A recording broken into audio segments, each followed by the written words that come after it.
Okay बेटा, I think सभी आ गए हो आप लोग, सभी ने ज्वाइन कर लिया है।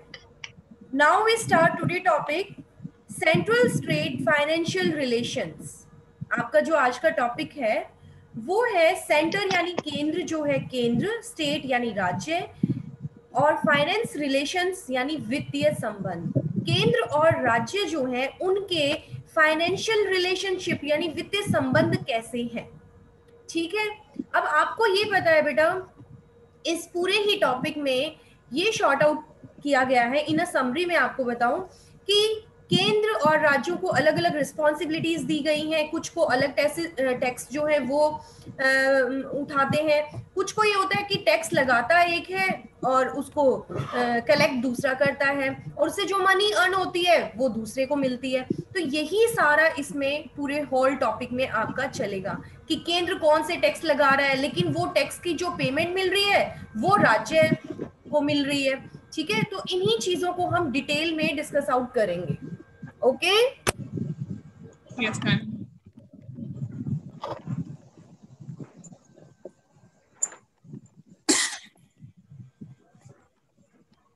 नाउ स्क्रीन शेयर हो रहा है? Yes ma'am. Okay, yes ma'am. तो इसमें क्वेश्चन अराइज होता है कि एक्सप्लेन करो। फर्स्ट ऑफ ऑल इसमें क्वेश्चन फॉर्म्स में भी शॉर्ट आउट किया गया है। Explain the centre state financial relations in India.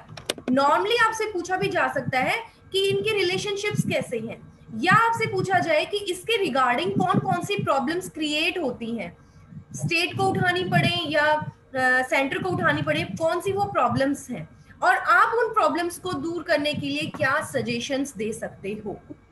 या आपसे इस पूरे ही टॉपिक पे ऑल ओवर एक ऐसे टाइप से भी क्वेश्चन पूछा जा सकता है कि right on a essay on central state financial relations. Is it clear? Yes ma'am. Okay, ठीक है।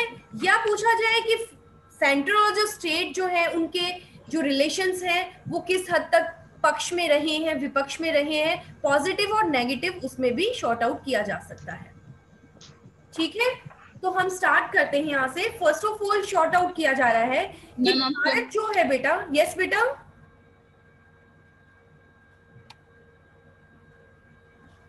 यस बेटा, किसी को कोई पूछना है, डाउट है?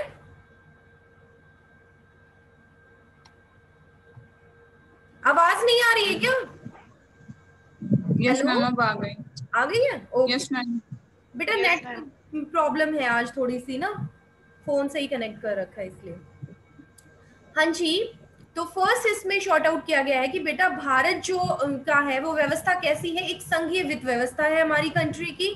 ठीक है, और संविधान के अंतर्गत हमारे धन से आय भी प्राप्त होती है, आय और व्यय दोनों का बंटवारा किया गया है, दोनों को डिस्ट्रीब्यूट किया गया है। जो भी हमें धन या वो व्यय किया जाए या प्राप्त हो वो राज्य सरकार और केंद्र सरकार दोनों में डिस्ट्रीब्यूट कर दिए गए हैं। ठीक है, ये संविधान के द्वारा ही डिस्ट्रीब्यूशन कर दिया गया है। अब कुछ कर ऐसे हैं जो राज्य सरकारों के द्वारा प्राप्त किए जाते हैं लेकिन उनका यूज सेंट्रल गवर्नमेंट करती है, और इसके विपरीत कुछ ऐसे हैं जिनको सेंट्रल गवर्नमेंट लगाती है लेकिन उनका यूज स्टेट गवर्नमेंट करती है। तो उन्हीं का यहाँ पे डिटेल है। फर्स्ट ऑफ ऑल ये कहते हैं कि राज्यों के वित्तीय साधन जो हैं उनकी आवश्यकताओं के अनुरूप नहीं होते हैं। जरूरी नहीं है कि राज्यों को जो फाइनेंशियल रिसोर्सेज प्रोवाइड किए जा रहे हैं वो उनके लिए फुलफिल हो, ठीक है, उनके लिए पूरी तरह से सेटिस्फाई हो, ऐसा नहीं है। तो ऐसे सिचुएशन में जो सेंट्रल गवर्नमेंट है, केंद्र सरकार जो है, वो राज्य सरकारों की तरफ से कुछ फाइनेंशियल सोर्सेज जो है उनको डिस्ट्रीब्यूट करती है, ट्रांसफर करती है, ठीक है, हस्तांतरण करती है कह सकते हो। वो कौन कौन से हैं बेसिक? फर्स्ट इसमें तीन चीजों को हम लेके चलते हैं। फर्स्ट आता है वैधानिक हस्तांतरण, ठीक है, स्क्रीन शेयर हो रहा है साथ साथ। स्टेशनरी ट्रांसफर्स कौन से हैं वो? इसके अंतर्गत हम उन टैक्सेस को इंक्लूड करते हैं जो सेंट्रल गवर्नमेंट जो कर लगाती है और राज्य सरकारों को उनके द्वारा अनुदान प्राप्त करवाती है, इसमें वो इंक्लूड किए जाते हैं। ये हर 5 साल यानी 5 ईयर प्लान के बाद एक वित्तीय आयोग की स्थापना की जाती है। हर 5 साल के बाद इन सब का जो लेखा जोखा शॉर्ट आउट करता है वहां पे, ठीक है। दूसरे आते हैं प्लान ट्रांसफर्स। कुछ ऐसे होते हैं जो आयोजना हस्तांतरण जिन्हें हिंदी में बोलते हैं बेटा, और इसमें हम उनको इंक्लूड करते हैं जो योजना आयोग के द्वारा विभिन्न राज्यों को उनकी योजनाएं, यानी जो राज्य अपनी प्लानिंग पीरियड बनाते हैं उनके लिए उनको फाइनेंशियल जो रिसोर्सेज चाहिए उनके थ्रू दिए जाते हैं, ठीक है। अब ये जो प्लानिंग पीरियड बनती है, पंचवर्षीय योजनाएं बनती है, ठीक है, पॉपुलेशन के रिगार्डिंग, प्रति व्यक्ति आय के रिगार्डिंग, सिंचाई है, विद्युत परिवहन है, इन पे जो स्पेंड होता है मनी बेटा, वो मनी कहाँ से आएगा, ये इसमें शॉर्ट आउट किया गया है। तो इसके थ्रू वो राज्यों को दिया जाता है, अपनी प्लानिंग पीरियड के थ्रू वो उसको यूज कर सके। Is it clear? Next one and last one इसमें डाल देते हैं, जिसमें ये सभी चीजों को इंक्लूड कर देते हैं, अन्य प्रकार के ऐच्छिक हस्तांतरण, यानी ऐसे हस्तांतरण जो और बचे हुए हैं। इच्छा अनुसार आपने राज्य, केंद्र सरकार जो राज्यों को उनकी योजनाओं के रिगार्डिंग, अब ये तो कुछ प्लानिंग पीरियड के रिगार्डिंग है, लेकिन राज्य सरकारों को और भी बहुत सारे ऐसे वर्क होते हैं, फंक्शंस होते हैं उनके, जिनके रिगार्डिंग उनको मनी चाहिए होता है, तो वो सारे अनुदान, ऋण इसमें प्रदान किए जाते हैं, इसमें वो सारे इंक्लूड हो जाते हैं, ठीक है। तो इसमें तीसरे में ये सारी चीजें डाल दी जाती है। अब बेटा उसके बाद आपको ये पता होना चाहिए कि केंद्र सरकार के द्वारा कौन कौन से टैक्सेस लगाए जाते हैं, राज्य सरकार के द्वारा कौन कौन से लगाए जाते हैं। तो इसमें बहुत ही डिटेल में शॉर्ट आउट किया गया है। जैसे कहता है केंद्र सरकार के द्वारा कौन से टैक्सेस आते हैं इसके अंतर्गत, आयकर, आयकर आता है, लेकिन हमेशा ये ध्यान रखना इनकम टैक्स के अंतर्गत ये कौन लगाती है, सेंट्रल गवर्नमेंट लगाती है, लेकिन एग्रीकल्चर जो है, कृषि आय को छोड़कर इंक्लूड करते हैं इसको, ठीक है। एग्रीकल्चर की जो आय होती है बेटा वो राज्य वाले में इंक्लूड की जाती है, वो स्टेट गवर्नमेंट के अंडर आती है, ठीक है। ये मतलब एक चीज का इसमें फर्क है, ध्यान रखना है इसको। देन आगे बताया गया है आयात और निर्यात कर, यानी इंपोर्ट एक्सपोर्ट टैक्सेस जो हैं वो आ जाते हैं बेटा। उत्पादन कर, उत्पादन में बेसिकली जैसे अफीम, शराब या कुछ ऐसी नशीले जो पदार्थ, औषधियां होती हैं, उनको छोड़कर जो उत्पादन कर है वो इंक्लूड होता है। निगम कर है, व्यक्ति और कंपनियों की पूंजी पर कर, उसको भी इसी में इंक्लूड करते हैं। जल थल मार्ग जो है वो उससे रिलेटेड, रेलवे, ये सारे टैक्सेस जो हैं इसी में इंक्लूड आते हैं, यानी जो किराया और भाड़े से रिलेटेड होते हैं ना, शुल्क जो भी टैक्सेस, वो इसमें इंक्लूड आ जाते हैं। इवन जो न्यूज़पेपर यानी समाचार जो पत्र होते हैं उनके क्रय विक्रय तथा उनके विज्ञापनों पे भी जो टैक्स लगते हैं वो भी इसी के अंदर इंक्लूड होते हैं, सेंट्रल गवर्नमेंट के अंतर्गत। तो इन अ शॉर्ट क्वेश्चन ये पूछा जा सकता है कि सेंट्रल गवर्नमेंट के अंतर्गत कौन कौन से आते हैं, स्टेट गवर्नमेंट के अंदर कौन कौन से आते हैं। इज इट क्लियर बेटा? Yes ma'am. देन इसी तरह बेटा ये आगे इन्होंने स्टेट गवर्नमेंट के शॉर्ट आउट किए गए हैं कि राज्यों के विषय में कौन कौन से हैं। कृषि, अब आ गया ना यहाँ पे एग्रीकल्चर वाला, एग्रीकल्चर यानी कृषि पर कौन कौन से भूमि का लगान हो, या कृषि पर आयकर हो, या भूमि पर संपदा कर, मतलब जो भी एग्रीकल्चर से रिलेटेड होंगे वो राज्य के अंतर्गत आ जाएंगे, स्टेट के अंतर्गत आएंगे। दवाएं जो है उन पे जो टैक्सेस लगेंगी वो है।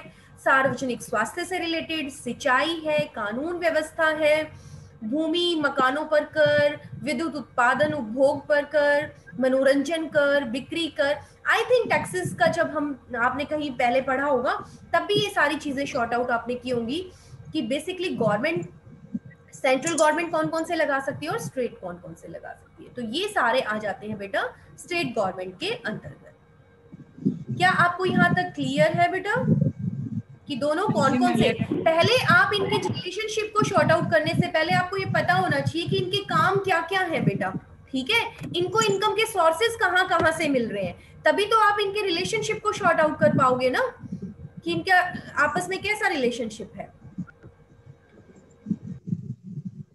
फिर इसमें आता है भारतीय संविधान जो है केंद्र से राज्यों की ओर साधनों का हस्तांतरण कैसे करता है, यानी ये सारे वो पॉइंट्स हैं जिसमें केंद्र यानी लगाती तो केंद्र सरकार है टैक्सेस ये, लेकिन उनका जो अमाउंट, जो उनसे इनकम, जो उनसे सोर्सेस प्राप्त होते हैं वो किन को प्रोवाइड कर दिए जाते हैं? राज्य सरकारों को प्रोवाइड कर दिए जाते हैं। ठीक है, तो ये सारे इसमें पॉइंट्स बड़े ही क्लियरली शॉर्ट आउट किए गए हैं, ये आप स्टडी आउट करोगे।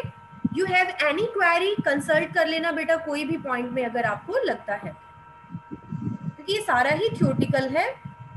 नेक्स्ट इसमें आता है केंद्र सरकार के संसाधनों का आवंटन कहो या बंटवारा कहो, यानी उनका डिस्ट्रीब्यूशन कैसे होता है, केंद्र सरकार को जो रिसोर्सेज मिले हुए हैं उनको कैसे डिस्ट्रीब्यूट करती है। तो इसमें भी वही सारी चीजें हैं, मैंने इसमें शॉर्ट आउट भी कर रखा है कि कौन कौन से कर बेसिकली जो राज्यों के द्वारा एकत्र किए जाते हैं।